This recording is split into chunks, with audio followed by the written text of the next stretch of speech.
yàqu naa wuy yàqu naa wuy yàqu naa la ilaha illallah ay waay man yàqu naa waay ay waay man yàqu naa waay ay waay man yàqu naa waay ay waay man yàqu naa waay ay waay man yàqu naa waay ay waay man yàqu waay ay waay man yàqu naa waay ay waay man yàqu naa waay capitaine.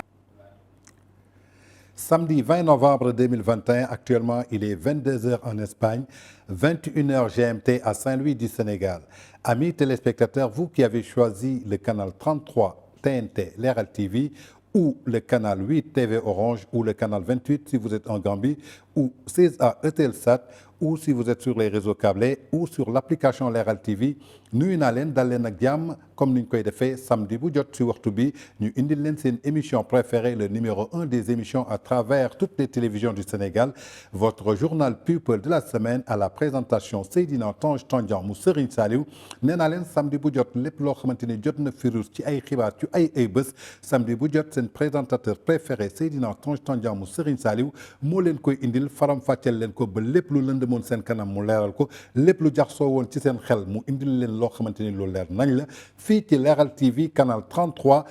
TNT canal 8 TV Orange 16A Eutelsat canal 28 en Gambie ou bien sur les réseaux câblés ou sur l'application Leral TV fu waay mën a nekk ñu ngi lay nuyu di la naan dal ak jàmm samedi bu jot nii lañ koy defee ñaar fukki waxtu ak benn moo jot fii ci Saint-Louis du Sénégal dëkku Maam Kumba Bang Tange Tandian indi leen toute l'actualité de la semaine en exclusivité. Nee naa leen journal People de la semaine ay révélation la, journal People de la semaine ay leeral la, journal People de la semaine lépp loo xamante ni jaxasoo woon na ci askan bi dañ leen koy indil te leen rek ñu tax a jóg mooy dëgg askan bi mën a am information mooy ay xibaar yoo xamante ni dafa dëggu te wér nit mënu ko dindi benn yoon. Depuis bi ñu dal def journal People ba tey yaakaar naa ni saa su ne ñu joxe xibaar mais amagul benn yoon koo xamante ni mën na ñëw teggi loo xamante ni wax nañ ko ndaxte balaa ñu leen di jox xibaar bi dañ koy gëstuwaat ko taataan ko ak lépp loo xamante ni dox na ci wàllu injustice ñun dañ koy xeex képp koo xamante ni dañ ko bëgg a néewal doole ñun fii ci journal People dinañu leeral lépp askan wi.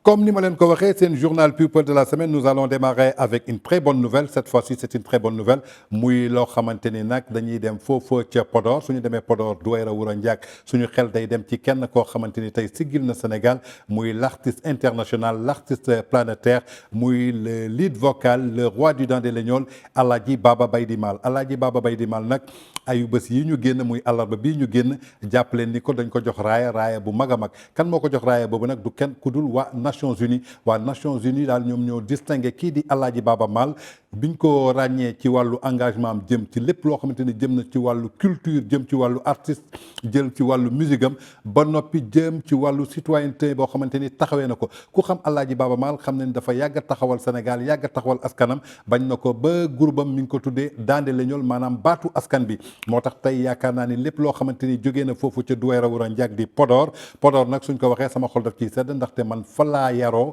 fa laa màggee fa laa jàngee li ko dalee law demba Mbodiène biir Podor Coofi Suyma Sinthiane HLM tàkk yaakaar naa ni miin naa ko bu baax a baax rawatina quartier boobu nga xamante ni moom la Alaaji Baba Mal dëkk muy Mbodiène kii di Alaaji Baba Mal jàppale ni ko daal distingué nañ ko moom la ñu nommé ambassadeur pour la désertification lépp loo xamante ni jëm na ci wàllu xeexu suuf kii di Alaaji Baba Mal waa Nations Unies moom la ñu jox raaya boobu distingué ko mu doon seen ambassadeur ki ko jox raaya boobu nag du kenn ku dul secrétaire général adjoint bu ONU boo ko fekk foofu ca këram ba ca yéen àllarba bii ñu génn jox ko raaya boobu kon daal jàppale ni que nouvelle bu neex daal dal na ci kii di Alaaji Baba Mal ginnaaw ci réseaux sociaux yi nag ba ñu jëlee ay photom di ko ci dugal di naan rip jàppale ni que daal Alaaji Baba Mal waa Nations Unies dañ ko def ambassadeur de la désertification lépp loo xamante ni jëm na ci wàllu suuf muy une très bonne nouvelle encore pour le Sénégal donc ñu koy ñaanal mission boobu ñu ko jox yàlla na ko eggale ci jàmm Baba Baydi Baba Debbo kooku yaakaar naa ni ku yàgg siggil Sénégal la muy nouvelle boo xamante ni bu neex a neex la. suñu jógee ci Alaaji Baba Mal dañuy jàlle ji fële ca Rëbës xam ngeen nag ayu bés yi nag am na beneen nouvelle bu neex bi nga xamante ni dalaat na ci kii di Simon Kouka suñu nee Simon Kouka fàttaliku leen ayu bés fii moom dañ ko tegoon loxo moom ak kii di kilifa nit yi koy dippee Landing Bisane Seck Simon Kouka boobu nag moo kilifa la ñuy jàppandoo woon lu tax ñu téye woon leen ginnaaw ay vidéo yoo xamante ni génnoon na kii di Thierno Amadou Diallo filmer leen woon à leur insu ginnaaw bi kilifa doon def genre njuuj njaaj jëm ci wàllu trafic de visa kii di Simon ñi gisoon ko ci vidéo bi muy def trafic de migrants maanaam di jëfandikoo passeport européen di ko luwe ay nit pour ñu ciy tukki Thierno Amadou Diallo bi mu leen filmé woon fi vidéo bi génn si leen yoon tegoon loxo ñu nekkoon foofu sous mandat de dépôt en instruction ginnaaw loolu nag Simon bu muy dugg jàppoon nañu dafa feebaroon dafa wéri di woon dafa moon AVC ginnaaw loolu avocat am dugaloon na demande de liberté provisoire ginnaaw bi mu njëkkee dugal demande de liberté provisoire boobu juge bi nangu ko woon ginnaaw loolu nag la feebaram aggravé woon bu baax a baax foofu ca kaso ba ñaari médecin yëpp bi ñu defee seen examen jox ko kii di juge bi après docteur bi nekk foofu ca prison bi moom it def examen confirmé ni que Simon mi dafa feebar te feebar bi mu am nekki na mayu ko mu nekk ci kaso bi donc ci ay droit am en tant que droit de l'homme gis nañu aussi droit de l'homme yi defoon ci ay communiqué avant ñu koy jox liberté de provisoire pour taxawu ko pour ñu jox ko liberté provisoire pour mu mën a génn jàppale ni que daal kii di Simon Kouka bonne nouvelle tombé na ci moom ndaxte am na liberté provisoire jamono jii ñuy wax ak yéen nekkatul foofu ca kaso ba juge bi accordel na ko liberté provisoire génn na bu mu génnee nag gis nañ ko foofu ay ñooñam dem teeru ji ko ku ci mel ni Thiat gis nañ ko fa ku fi mel ne Abdou Sané bu Yanamar gis nañ ko fa ku mel ni Baxaw Dioum gis nañ ko fa waaye ku mel ni Nit Dof gisuñu ko fa en tout cas muy Simon Kouka daal gis nañu am na liberté provisoire génn na waaye ginnaaw bu mu génnee bu mu demee demul këram mi ngi hôpital directement dafa feebar muy loo xamante ni aussi ñëpp a nga ko doon ñaanal nee naa leen ndog la rek ak njuumte boo xamante ni daloon na ci kawam donc man mii di wax ak yéen saa su ne ma taxaw di ko ñaanal ma ne ko li ko dal mën na dal ku nekk ku dul juum ci àdduna nag amul donc comme feebar boobu moo ko téye foofu tey yoon may na nit ki aussi soo amee feebar yoo xamante ni mayu la sa nekk foofu ca kaso ba suñu réunir toutes les conditions juge bi dalay may liberté provisoire moo tax jàppale ni que kii di Simon Kouka te mu duggoon foofu ca Rebeuss ak kii di Landing Mbissane Seck di kilifa Simon ci boppam may nañ ko liberté provisoire quant à kilifa nag moom ba tey mi ngi foofu ci kaso ba kon daal muy une très bonne nouvelle pour kii di Simon Kouka ginnaaw nag kilifa moom mi ngi ci kaso ba moom it dugal nañ ko liberté provisoire mais feebarul dara jotu ko mais juge bi nangu ko ginnaaw loolu nag gis nañu waa Y'en a marre ñoom Thiat ñoom Abdou Sané def benn point de presse bëgg a intimider la justice ci biir intimidation boobu comme Simon génn na donc kilifa aussi dañ ko war a génnee ci biti donc toujours mooy li may wax rek Y'en a marre c'est un mouvement citoyen boo xamante ni défendre intérêt askan bi moo ko fi taxoon jóg loo xamante ni défendre injustice moo ko fi taxoon jóg Y'en a marre biñ koy teg yaakaar naa ni lépp loo xamante ni jógoon nañu di ko xeex maanaam jëm na ci injustice jëm na ci njuuj njaaj tey nag su dee Simon may nañ ko liberté provisoire dëgg la dañ ko war a may liberté provisoire ndaxte feebar moo tax ñu jëlee ko fa kenn ñaanalu ko ndaxte kaso kenn ñaanalu ko kenn mais kilifa mii di Landing Mbissane Seck nekk foofu feebarul dara jotu ko ay moromam la fa nekkandool en détention tey moom dafa nekk sous mandat de dépôt ñaata moromu kilifa ñoo nekk sous mandat de dépôt pendant des années ñii pendant 2 ans ñii pendant 3 ans ñii pendant 4 ans am na ñoo xamante ni 5 ans ñi ngi ko fa tëdd ñii ay doomu sénégalais yoo xamante ni maanaam am na ñoo xamante ni présumé donc lañu am ci ñoom présumé yaakaar nañu ñii ñoo ko def enquête bi di continuer ñi ngi foofa ca kaso ba tëdd te bañ fa tëddee ba tey Y'en a marre musul génn benn yoon def benn conférence de presse defal ko ñooñu nekk ci kaso ba ne justice dañu bëgg a kat ñii nga tëj ci kaso bi te nga war leen mën a may liberté provisoire nga may leen liberté provisoire musuñu ko def quant à Simon génn na ñoom nee nañ dañuy def point de presse di intimider encore la justice di intimider la population c'est juste pour rappeler aux membres de Y'en a marre nul n'est au-dessus de la loi au Sénégal kenn nekkul ci dessus loi bi képp ku nekkul ci yoon dalay teg loxo ndaxte yéen a jóg di xeex loolu bàyyi leen intimidation boobu parce que yéen tey li ngeen di wone di ko xeex ci président Macky Sall di naan dëkk bi dafa tëddee njaaxaanaay justice amu fi justice nangam sangam yéen a bëgg a bafouer la justice ndaxte su ngeen bëggul woon bafouer la justice du ngeen gis loo xamante ni yoon la kilifa nee naa leen kenn ñaanalu ko mu nekk ci kaso ba mais vidéo bi moo ko inculpé moo wane ni que kii kat da doon def trafic de visa ginnaaw loolu moom génnoon na nee na day dimbale doomu aadama mais nooy dimbalee doomu aadama di encaisser ay 2 millions 3 millions di def sa poche boobu mi ngi neex kon tey yoon su dalee sa kaw ba nga xamante ni daanu nga ku tax nga daanu yàlla rek la du kenn du doomu aadama peut-être yàlla nag mooy xool nit ki su nekkul ci dëgg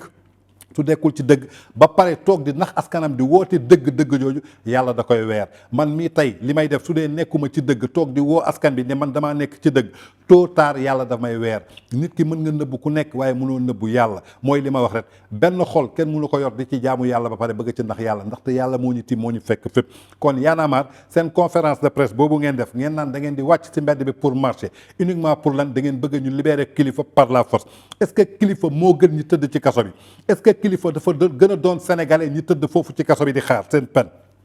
est-ce que kilifa dafa gën ñi nga xamante ni ñi ngi ci biir kaso ba demander ay liberté provisoire te dara jotu leen ñi am ay garantie ñu teg te génnewuñu leen kon yaakaar naa ni dégg naa sax caat di naan ñi ngi xeexalaale ñëpp ñi nekk ci kaso ba mais c'est trop tard caat ndaxte bi nga ko waroon def waroo woon xaar ba sa membre nekk ci biir kaso bi nga koy def comme da ngeen jóg ngeen ne askan bi moo leen yëkkati dara yëkkatiwul leen lu dul askan bi chaque jour ngeen gis prison yi naka la feesee naka la inondé ñoo xamante ni tey ay benn xeex wala benn xuloo benn corne yamba ñi ngi tëdd ci kaso ba ñoo xamante ni ramasse lañ leen def rafle ñi ngi tëdd ci kaso ba li may wax ak yéen nii waa chambre 49 waa chambre 14 waa chambre 29 chaque fois dañuy suivre sama émission te seen ay message day ñëw ci man pour ma waxal leen ko askan bi nee naa leen askan bi laa fi toogal nee ngeen nag da ngeen di génn ci mbedd bi marche fexe leen ba déposer seen autorisation suñ leen ko joxee dem leen ngeen marche ji su leen neexee marche leen lundi marche leen mardi marche leen mercredi marche leen jeudi marche leen vendredi marche leen samedi marche leen dimanche mais la loi restera toujours la loi tey nag su ngeen di marche yéenay marche bu leen woo peuple bi askan bi kenn génnatul kenn xeexatul dañu jógee ci Covid 19 nit ñi dañu tal lu ñu liggéey lu ñu lekk lu ñu jox seen ay njaboot yéen peut-être su ngeen amee ñoo xamante ni ñi ngi leen di jàppale askan bi am na ñoo xamante ni jàppale wu ñu leen yéen ñëpp ay rappeur ngeen woon tey su ngeen xoolee seen rap moo doxatul kenn si yéen génnee su ci benn cassette boo xamante ni day wax ci fait de société kenn si yéen génneetu ci cassette boo xamante ni day wax ay thème nee naa leen da ngeen màgget rab bi da leen dépassé ay boy yu ndaw ñoo ñëw Ngaaka Blindé mi ngi nii fële ca Paris nekk ci ay institut yu mag nekk ak ay professeur musique yu mag Dip Doundou Guiss a ngi nii di def musique am tey One Lyrical mi ngi nii di def musique am Elzo Jàmbado nga ngi nii di def musique am gars yi fekk leen yéen nag xëy na rab bi da leen dépassé moo tax tey ngeen bëgg a sukkandiku ci benn mouvement citoyen ba pare di mbubboo ay affaire politique ci suuf. On vous dit une chose, le Sénégal c'est le Sénégal mouvement Y'en a marre dootu leen mayeti ngeen taal Sénégal matu leen 1 million de personnes ci Sénégal fii on est 17 millions de Sénégalais Sénégal jàmm la ñu soxla jàmm mooy defar Sénégal tey mooy defar Sénégal du xuloo xeex mooy defar Sénégal te ñi ngi leen di xamal lenn vidéo kilifa moo génn vidéo Simon moo génn mais jàppaleen ni que Leral TV Leral.net génnee na si sitam nee na xanaa da ngeen ko bëgg a pousser mu génnee seen fukki vidéo ak ñaar yoo xamante ni yor na ko y a 12 vidéos plus compromettantes yoo xamante ni mi nga inculpé ay membres Y'en a marre yoo xamante ni si ay njuuj njaaj la ñu nekkoon kon donc vidéo yooyu su génnee aussi ne criez pas nit ki sooy def sa njuuj njaaj ba yàlla daana la da ngay assumer donc le mouvement Y'en a marre je vous dis que nul n'est au-dessus de la loi Simon yàlla moo ko fa dugaloon génnee na ko fa kilifa yàlla bi ko fa dugal su ko waree génnee dina ko génnee du seen ay point de presse mooy taxaw tey juste ngeen intimider la justice du seen ay point de presse moo tax tey ngeen di infiltrer le peuple sénégalais yi dañoo mature bi ngeen commencé ba tey ci xuloo xeex ngeen di nekk te saa yu xuloo xeex jeexee sénégalais ba peuple bi ñoo ciy sonn yéen am ngeen ay ONG yu leen di dimbale sénégalais yi dañu war a ubbi ji seen cantine dem jaayi ji marchand ambulant yi dañu war a dem jaayi ji jaaykatu cere bi dafa war a dem jaayi ji kon yaakaar naa ni seen marché boobu su ngeen neexee ngeen dem toogi place de l'Obélisque lundi ba samedi defoon nga fi ci jamonoy pétrole bi sénégalais yi kenn faalew leen ba ñuy naan marché de Y'en a marre désacralisé jamono ji kenn du leen topp képp ku am sa njaboot ñi koy woo pour marche nee ko bu mu génn bu mu topp fenn ndaxte ñii lu ñuy marche seen intérêt personnel la kon donc mu doon benn information boo xamante ni am nañ ko ci Simon am na liberté provisoire quant à Landing Mbissane Seck moom mi ngi ci kaso ba waa Y'en a marre nee nañ dañuy marche su leen neexee nañ déposer une autorisation ngal la waay préfet suñ la demandé autorisation jox leen ñu marche nañu xëy dem toogi ji taxawaalu ci mbedd yi ba fajar ñi am jot dem war a liggéey ñi ngi liggéeyi Sénégal du marche moo koy doxal marche su ko doon doxal yaakaar naa ni 2011 ba ngeen di nekk place de l'indépendance tey suñ tollee 2021 dañu war a wax le Sénégal est comme Paris ou bien le Sénégal est comme New York kon seen marche yooyu amul njëriñ changer leen stratégie et la loi restera toujours la loi bàyyi leen justice mu def liggéeyam mu doonoon benn information boo xamante ni indil nañ leen ko ci kilifa boobu des foofu ca prison ba ak point de presse waa Y'en a marre